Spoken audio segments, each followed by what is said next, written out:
A day in my life as a content creator at age 7. Kaya papasabi ka lang dyan na I for the go.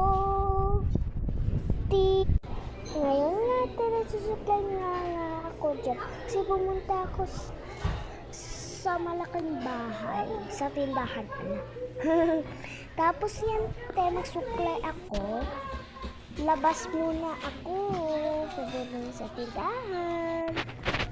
Tapos niluwak-wak lang ako dyan bago pumunta ako. Tapos andito na ako. Tapos pumunta ako dyan sa labas. Sabihin tayo na pala niyan. Tapos pagkatapos yan kabe, andito na ako sa stairs. Pakita ko lang ang stairs din. Tapos yun bumalik pa ako sa stairs. Yan, pagkatapos kung bumalik pa dyan, pumunta ko muna sa couch.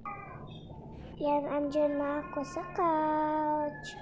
Humigaan na muna ako dyan. Tapos, dito nga po, talaga ako sa chair. Tapos, pinakita kong lights.